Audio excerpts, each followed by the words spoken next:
Sourate 48. La victoire. Au nom d'Allah, le miséricordieux, celui qui fait miséricorde. Nous t'avons accordé une victoire manifeste, afin qu'Allah te pardonne tes péchés passés et à venir, qu'il parachève sur toi son bienfait, te guide sur une voie droite, et qu'Allah te prête un puissant secours. C'est lui qui a suscité la quiétude dans le cœur des croyants, afin d'accroître encore leur foi. C'est à Allah seul qu'appartiennent les armées des cieux et de la terre. Allah est omniscient et sage. Allah t'a accordé cette victoire afin d'admettre les croyants et les croyantes dans des jardins sous lesquels coulent des rivières où ils demeureront éternellement et afin d'effacer leurs péchés. Ceci est auprès d'Allah un immense succès.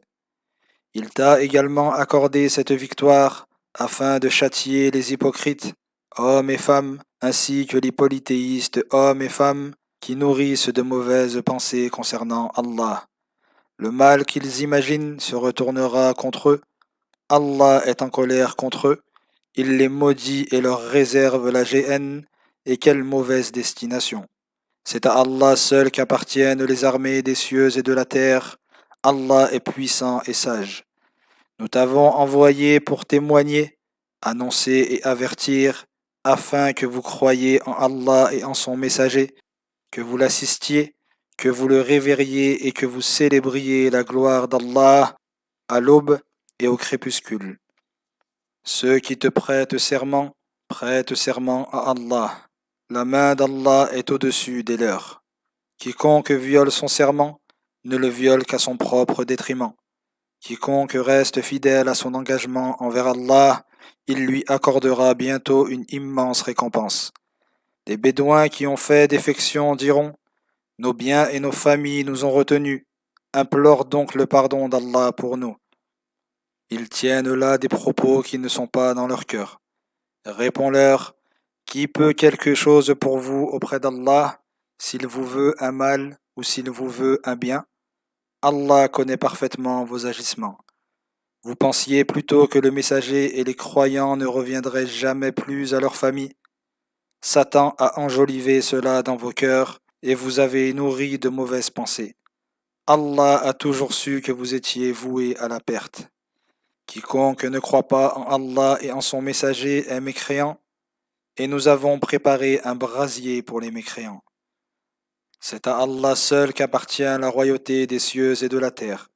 Il pardonne à qui il veut et châtie qui il veut. Allah est pardonneur et miséricordieux. Ceux qui ont fait défection diront en vous voyant partir pour vous emparer du butin: laissez-nous vous suivre, voulant ainsi changer le décret d'Allah. Réponds-leur: jamais vous ne nous suivrez. C'est ainsi qu'Allah en a décidé avant. Ils diront: vous êtes plutôt jaloux. Il n'en est rien, mais ils ne comprennent pas. Dis aux Bédouins qui ont fait défection: vous serez bientôt appelés à affronter des gens d'une force redoutable.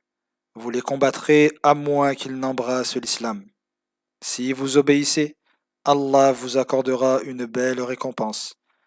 Mais si vous vous détournez du combat, comme vous l'avez fait auparavant, il vous infligera un douloureux châtiment. Nul reproche ne sera adressé à l'aveugle, au boiteux, ni aux malades s'ils ne prennent pas part au combat. Quiconque obéit à Allah et à son messager, Allah le fera entrer dans des jardins sous lesquels coulent des rivières. Et quiconque s'en détourne, il lui infligera un douloureux châtiment. Allah a agréé les croyants lorsqu'ils t'ont prêté serment sous l'arbre. Il sut ce qui était en leur cœur, suscita en eux la quiétude et les récompensa par une victoire proche, ainsi que de riches butins dont ils s'empareront. Allah est puissant et sage. Allah vous a promis de nombreux butins dont vous vous emparerez. Il a hâté celui-ci pour vous en détournant les bras de vos ennemis, afin que cela soit un signe pour les croyants et qu'il vous guide sur une voie droite.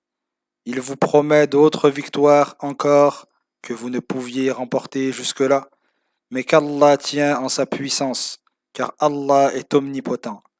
Si les mécréants vous avaient combattu, ils auraient été mis en déroute, sans trouver ni protecteur ni secours.